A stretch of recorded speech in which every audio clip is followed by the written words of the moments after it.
go.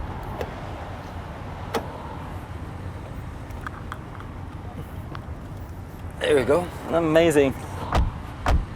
Best idea. Have kayak on the way. Make the whole trip. Even better. I'm excited to be out in nature. Oh, nice. And that's the whole reason for the journey, is to be out in nature, away from the city. Some clean air. Some clean air, chill vibe. Good people, good music. Exactly. Good people and good music. I'm looking forward.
It's all about balance, isn't it? Between the dark and the bright side of the moon, I guess. To see if we can look at the moon and see the bright side of it, but the bright side of it is not existing without the dark side. And I think it's the same with us. If we don't look inside the dark side of us, we cannot see the right bright side hidden inside.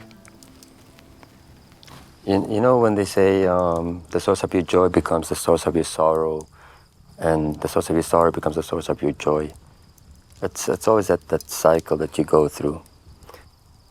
A lot of people try to, in my perception, try to push that dark side of them aside, or try to disbelieve it, or that it does not exist. I'm a great person, I'm a nice person, why people don't like me. But I think that it's what the person carries, you know. You're coming with this, let's say, negative energy. Okay, whether it be something you were carrying from, let's say, early on today, maybe you had an issue with work or some stress or someone, you're carrying it with you. Like you say something to someone, and in that moment you're telling yourself, like, I shouldn't have said that, or that's wrong. But then inside of you, it's like, he deserves it, you know, he's being an ass, so. Yeah. But here's the thing, if you matter to me, if you do something that I would say is displeasing or I would consider harsh, I would automatically consider you, because I know you, I know your personality, you wouldn't do that, so there's got to be some reason behind it. Yeah. So again, it's how you understand your own aggression or your own anger or your own displeasing personality towards others. Yeah. And what triggers it and how to control it is one thing, but it's even better when the people around you accept you for who you are. Like there are, I met a person today here, and I like something he said where he's like, I'm sorry to bring this vibe, but we need to do this and this and this, and I want to make sure everything is, you know, going right. He knows the energy he's bringing, and he knows how it may affect the people around him, you know. Whether he sees it as negative or positive, but he knows that maybe, for example, people would be bothered by it, so he apologized for it. So he apologized beforehand for his actions or behaviors because he knows himself. Yep. You know? Yeah. And that's the beauty of it. Understanding is That's the main true. thing. Yep. And it's amazing how it reflects. It makes the whole balance between to being human and acting with others and connecting with them. That creates the balance I'm talking like between the dark and the light one. Which side of the moon you relate more to? The bright side or the dark side? I tend to like it when there's no moon because you can see the sky for the stars on a lot of occasions. I had a certain experience. I was about 13 years old. I was on one of those fishing ships. Okay, I need you to visualize this with me, right? Those Arabic traditional wooden ships. Mm-hmm. Now, we had a rule back home that no ship is allowed to leave the shores without a local captain. So in all purposes, I was the local captain. The thing is, I was 13 years old. I was inexperienced. 13 years old? Yeah, and I had like 8 people with me. They were all from Bangladesh, and they couldn't speak a word in Arabic. Mm-hmm. So I was on this boat with them, and that night there was no moon. And because there was no moon, the water current or the tide was like very subtle, very clear. barely moving. And we crossed the borders of Bahrain to the borders of Saudi sea borders. Now that's technically illegal.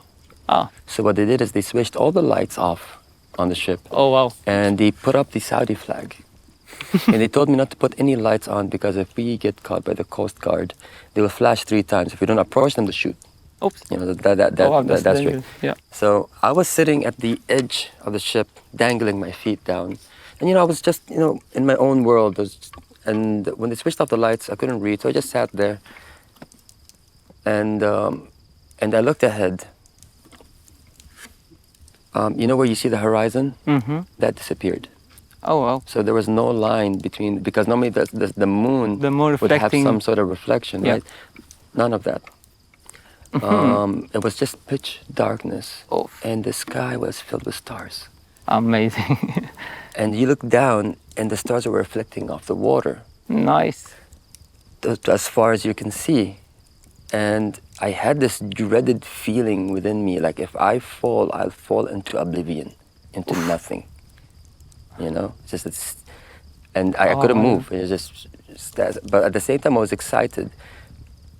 And I've been going through a lot of things because my father passed away when I was about 12, and being in different culture, there was a lot of things going on in my life that I was trying to figure out, and I was concerned because I was the man of the house. That was a huge responsibility. And at that time, I thought about it, and I'm like this speck of dust. A drop of water in this ocean of the universe. Ocean. Yeah, so if I fall right now, nobody's gonna find me. I'm gonna just disappear. And the thing is, the rest of it will keep going. That's very true. Yeah. So it filled me with a certain level of comfort, is that you can't really mess up. Like the worst mess up you make. That's very true. Yeah. Things continue around you. That's not the end. Yeah. That's very true. Yeah. And that was my source of comfort for a very long time, going through a lot of things in my life.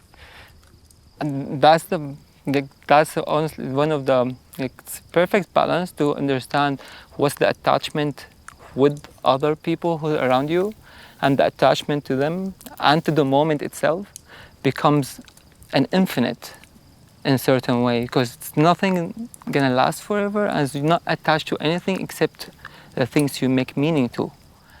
That's what flourish, I think, the relationship and the connection with their certain moments.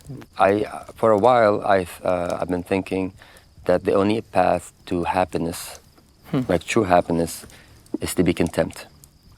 So one, understanding yourself, understanding the people around you in your environment, okay, and being able to be happy with what you got. Yeah. Okay. Contentment, indeed. But here's the issue with that, is that if you're at that point, you don't desire. Now, if you don't desire, you don't strive. You don't try. Yeah. You just sleep, eat, sleep. Yeah. You know, there's no progression. But look at where humanity is. Look at where civilization is. It's all because of desire. Like the 7 deadly sins, greed. Yep. You know, greed. The desire is the most subject. Yeah, you want luxury. You don't want to walk. You create you create a vehicle. You know, you create media. You create things to sell. You create things to buy. Yeah, so it's all desire. It's mostly driven now by desires. Like so many things driven by desires. And this is one of the keys, I guess, in finding, in the soul searching journey, is going through and doing. I found that like if you know how to balance your desire, understand where it's coming from. It's the perfect. It's one of the perfect tools to understand your dark side and your bright side, or the two sides of us.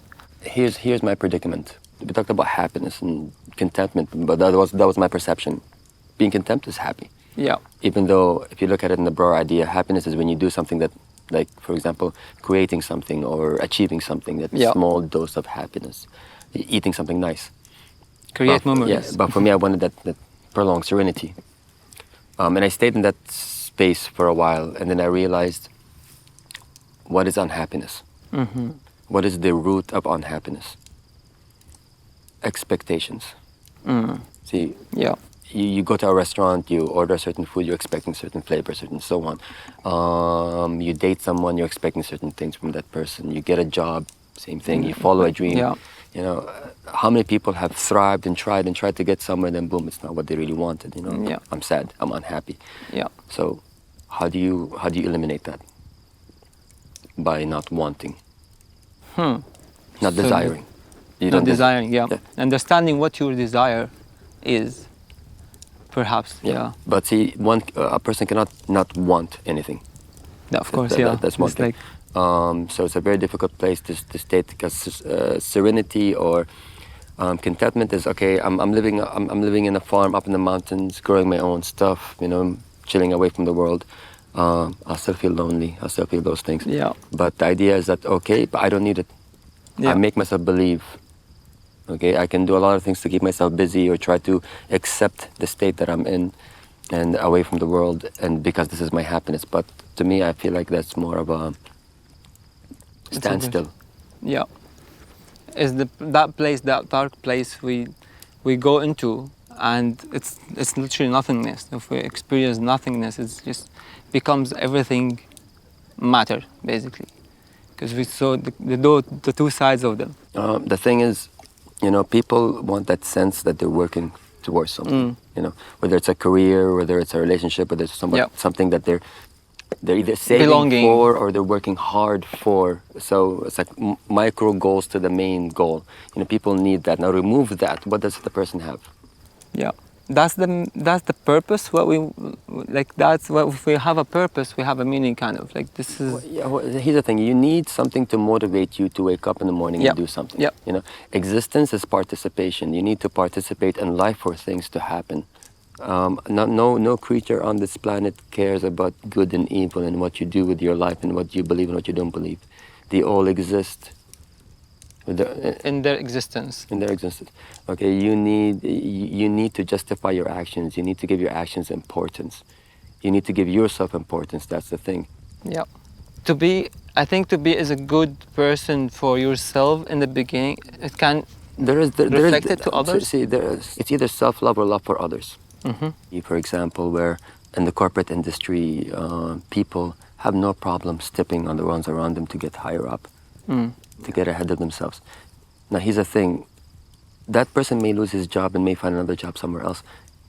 But that guilt of you doing that to that person, that carries the negative of you, and you expect it from others. And that's the price you pay, because you're tunnel vision, you're focused. Yeah. You're so focused that you don't know who you're hurting. That's very true. And there are those who are very conscious of their action. That the problem with them is that they will not do anything, they will not progress, because they're too afraid to bother and affect the people around them. Yeah. They are too afraid to speak up for themselves, they're too afraid to ask for a promotion, but they're worth it. You know? So just like how we say in Arabic, أحسن الأمور الوسط. That's the balance, أحسن الأمور الوسط. But I've seen with humanity is that it's very difficult for us to be in that line. You know, and you know Carlos Santana? Yeah, of course. He made a song with Everlast called Hey Now. At the end of the Hey song, now, yeah. yeah. At the end of the song goes La ilaha illallah. But in the song he says, there's an angel with her hand on my head, and there's a monster living under my bed, whispering in my ear. And there's an angel with her hand on my head, telling me I got nothing to fear. Okay? Oh, wow. And there's a part that says, and there's a darkness living deep in my soul, and it still has a purpose to serve. See, so the darkness, the anger, the anguish, the violence, all of that is in you that you deem wrong, they're there for a reason. Yep, You know, you can't have one without the other. literally. And you know how they say, لا تخاف إلا من الساكت? صح. Okay, those quiet people who amp and keep everything in, they're bound to explode and do more harm. I would say, face your demons. If you've done something wrong, you've done something wrong. Live with it, and as you Yeah, said, you have to carry accept, it. You have to accept it. You have to accept it, and you have to accept it yourself. But here's the thing: you have to accept it to yourself, but do not devalue yourself. Yeah. And okay, you cheated on your partner, and so it doesn't mean that you are a no good person, that you are not trustworthy, that you can never be with anybody else. At the same time, doesn't mean that the next partner you're going to be with is going to do the same thing to you. Yeah. No, if you have to start, you have to start new. You have to be the right person for that to never happen again. We have the freedom to do whatever. Some people get scared of it. But here's the thing, your freedom stops here. Okay, my freedom is to shout and scream and so on. Okay, but I'm not going to shout and scream in your face. That's where my freedom stops. Okay. I have desires. Yeah. Okay, let's say that I'm in love with a girl you're dating. Okay, but that's where my freedom stops. I have to respect you and that person. Yeah. Okay, and control my emotions. This is what it means to be human. But the problem is when people are somewhat lost, okay, Yeah. and their desire takes over them. We go back to the concept of freedom. You have no right to tell me what to do. I think this is the right thing to do, and so on. And a lot of sense, I would not even recommend people otherwise. If it's their part to make the mistake and to learn from it, because whether you're hurting someone or you're being hurt, okay, you are within that experience. That's and true. and that is something that is a part of you. I had similar experiences in the past a long time ago, but I understood that it wasn't just the fault of the other person, it was the fault of me. Exactly, yeah. Remember the idea of what we bring out of each other. Yeah. You're respectful to me, you're genuine, so that's what you bring out of me, you know? And that's how we're supposed to be. We try to bring out, if a person's being disrespectful, and what you can do is either you walk away, okay, avoid the negative, Yeah. or face it with good. Yeah. You can either disregard the people around you, but you know that whoever's being harsh, whoever's being bad, whoever's on their dark side, it's because it's eclipsing their light. It's because they're going through things. Yeah. Now you have two choices. Either it's none of your business, don't bother, walk away. Yeah. Okay, don't dilute your energy. Or you can take one more step towards humanity and do a good Make gesture. a difference. Leave the. You don't have to aim to make a difference. Just a gesture. Yeah. By the way, because we forget when we're in that angry space, we forget that there is kindness. We forget that we feel like the world is against us. We feel like people are out there just wanting certain things from us. Yeah. But then, just a random act of kindness and care would remind that person, hey, We're all the same. We need the same fundamental stuff in our lives. yeah, there is still good. Dunya halwa tara, it's not the end of the Dunya world. halwa, Yeah. صحيح. So, but if we do give each other a chance, We always need each other to exist as well. yes, and a lot of people dislike that belief because it's the belief of needing someone or relying on someone. I say that in any relationship, whether it's you with the earth or you with the world around you, there's always a certain need. Like what Khalil Gibran say, it is a need for the tree to give fruit as it is a need for the tree to take water. Yeah. So it's a part of us. We as human beings, I would have never existed in your universe if we never met. That's true. Okay, so your perception of the world around you gave me existence, and here's the thing: my existence in your mind is way different than how I perceive myself. Yeah. And then that's the beauty of it. They say that humans are one-winged angels, and they need a partner to fly even higher. Yeah. Or you need two to tango. Yeah. What fears you the most then? Time. Mm-hmm. See, I don't mind. I don't mind death. But see, my dad was a politician. He was rich. He traveled the world. He did a lot of stuff in his life, but at the end of his life, he didn't die because of old age. He didn't die because he was tired. He died because he had no reason to live. He, in his perception, Oh, wow. yeah, in his perception, he did it all. Ma fi shay ma sawa. Oh, wow. You know, and that's one, the fear of nothing to experience. But it's, yeah. Okay, people will say that there's always something new, but you know, you reach a limit that you've seen every freaking series on Netflix. مثلاً يعني. But life, it doesn't have, like, I don't think life, it has an ending to it, because you cannot experience everything in life. Loving being an experience is that's exactly what it gives. It removes the chains we put around us from the daily life, and emerging in an experience, having new inspirations from around, through music, through a talk, through a performance, that experiences, it give us a new perception, even for us. See, for me, that's the fear. One of the fear is believing that. Believing that there's nothing more to experience. Yeah, that's a big fear, actually. Yeah. I haven't done this, I haven't done that, and that is life. Yeah, true. It's nothing lasts forever, isn't it? Your visa to this existence will expire. Yeah. Now you ask yourself, when that time comes, can you tell yourself I lived? Like something happens, be like, oh shit, I want to do this now, you know? Yeah. And I don't get to do it. That's why I pick up so many instruments. That's why I tried fire dancing. That's why, because I was like, you know, there's something new. You know what? Let me try. Why not? I think that's what ignite our life, would spark our life with things to discover and keep discovering. And I don't think the journey will end ever. Will end only the time when we literally sleep forever. What I've seen of travelers is that you'll have two kinds. You'll have those who are looking and those who are running. Some of them are looking for something in life. Some of them don't even know what it is, but they're just looking. And some of them are just getting away from a place that didn't belong, or a certain discomfort, you know?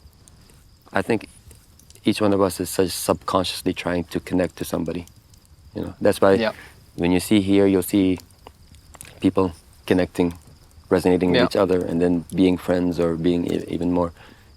When you're backpacking, you meet a lot of people, and there's always a spot somewhere where all the musicians gather. Yeah. You know, and you just sit there and you play, and then they would play, and it becomes a conversation. Nice. You use it as a language, basically, to communicate. Yeah. Music is for me at least. It's how I express how I feel in that moment. Apart from how I feel, it's a collective of certain memories and experiences. I tend to drift into the note or into the chords that I play. That's why what I play sometimes ends up being formless, because it's how I feel, and at the same time, how I feel gets amplified, and then it gets reciprocated. Like it resonates from the people that I'm playing towards, and it comes back to me. We try to indulge the senses. Okay, hearing is one of the senses that you have, though. Hearing can trigger memories, can trigger emotions, can trigger, and it's always in the technique of the music and what you're trying to relate to the people. Nice. You use it as a language, basically, to communicate. Yeah. So you'll see me and Dalia, for example. You see when we play together, same thing. She listens to me and I listen to her. I know what she wants to do next, and in a lot of ways, I would say, okay, I'm gonna do this, and then she's like, you know what? Then I'm gonna apply with this. You know, and then, nice. There's the flow. You're flowing. Basically, you find a dancing conversation, and you flow around your thoughts with it, and that's what makes it art and beautiful. Just like what we're having right now. Yeah, you'll notice you've been to one of our jams before, right? Yeah. You'll notice, for example, out of nowhere while I'm playing, I'll be smirking, okay, and I'll be looking at Dalia because I know she did something, for example, okay, or I'm about to do something, and she realizes I'm about to do something, and then she would reply to me, and it's you can see just the emotions physically that shows, and then the sound. The sound has certain frequency. It affects us in certain way that heal us. True. Yeah, of course. All we are is vibrations. That we are a bunch of atoms constantly vibrating, and sound and around us affects us. The emotions of people around us affect us. Either their scent or their body language. You know that what they're They sense carrying, the energy. what emotion they're carrying, and it comes out. You know. Yeah. How would you express the difference between cultures? See, I think that there's this core resemblance when it comes to the hospitality and the care for others. But in every culture, they just believe it in a different way, or they represent it in a different way. For Yeah. example, if you go to the Golden Temple in AlShaear, to me, it's a much more spiritual place than Varanasi, where they would say that it's the Holy River. Even though the Golden Temple, AlShaear, is a Sikh religion, you still see people dressed up in the old Mughal way. The turban, the sword, the boots with the curb, you know, the whole Aladdin kind of thing. The mustache, the silver bracelet. Even the women walking around with daggers, you know, and each part represents a certain thing. But as soon as you get 500 meters towards the temple, it's clean, like you can't imagine. I was walking with a cigarette on my ear here, and a guy walked up to me and he's like, "Do you mind removing it? Because you might light by mistake." And this is 500 meters away from the temple, you know? The level, like when I went in there, the system of belief, the level of intense emotion you can feel in there, the resonant energy from that temple was heavy. Like you can feel it vibrating through you, you know? I had some prasad, I went in. The interesting thing is, next to the temple, there was a huge building. You go in, you have to cover your hair. And it's like a mosque. You know, you sit down, and then this guy comes, brings a tray, brings water, brings food, and he keeps serving you until you're done eating. When you're done eating, you sit back, he comes and he takes it away. Okay. I was like, you know, this is a free kitchen. You know? So I asked them, and I saw this huge kitchen, this huge area just for washing. And he's like, if you want to come and wash, go wash. If you want to come and cook, go cook. If you want to come and eat, go eat. And it's open 24/7. And it's sponsored by the people themselves. Oh, nice. You know? Nice. And I saw that culture, and at the same time you'll have books around ever for free to read about Sikh religion, that how it's actually started from Sufism. A Sufi traveler went to Amritsar. Now most of those people were slaves, and people followed him based on how he treated them. Okay. So followed by actions. Most of their beliefs is all followed by actions. Yeah. You know, and they say, okay, this action is right, this action is correct, this is how you respect people, and it's done. Yeah. You know, even the border of Amritsar and Pakistan, there's a border there. Do you know that every weekend they do fireworks? And they do these shows between both militaries, like they're buddy over there. Just you know, talking to each other. Yeah, and they're friends. And over there at the border, on the other side, they're like massacring each other. and If we don't, like, honestly, we don't need anything to be connected. We need just to be in peace with our existence. But see, that is the culture there, and you can see in every part of India, it's a whole different culture. Yeah. But then you come here into the Gulf, a whole bunch of people welcome me into their homes, into their families, and serve me food, and literally, I had a lady, I met her daughters in Georgia, and I just walked into the smoking room, and I was like, which one of you is Bahraini? And two girls were Bahraini. Half Bahraini, half Lebanese. And when I came to Dubai, I met their mother and their grandmother, sweet people. Their mother literally adopted me. Like she would call me on the weekly, like, are you eating? Come, I'm making lunch for you, and so on. That's awesome. You know, and suddenly I have a family in Bahrain. I had a mom, I had a brother, I had sisters. Oh, wow, that's amazing. And it's beautiful. It's because the intention is pure, I think. In those moments, it's really, there is no barrier to meet someone. No. It's just like meeting the people on the road. It becomes yourself, like you're just expressing yourself through your stories. If you put a barrier, you're not traveling. Yeah. You know, you have to have free. And the nature of traveling in itself, it's beautiful. Yeah. I might actually go back to that again. Thank you, Jay. No, this thank you was for a pleasure. having me. It was a great conversation. Thank you for the time and for being you. It was nice and this- easy and chill. Yeah, nice and easy and chill. Chill I vibe. enjoyed it so much, and exactly is the way I Well- imagined even more. Cool, awesome. I'm glad. I'm glad your expectations are met and you're unhappy, or you're happy. I'm happy. Yeah, I'm very Good, happy and good. super happy. That's the goal. That's all I we can removed ask the for. expectation from my from in the way of soul searching journey. I removed the expectation side because, as you said, we'll be unhappy in finding what's happening in between these lines. Aim high, shoot low. You know, expect, but you know. Exactly. Thank you very much. I appreciate you. Show me the God! No! No, no! That's why I give my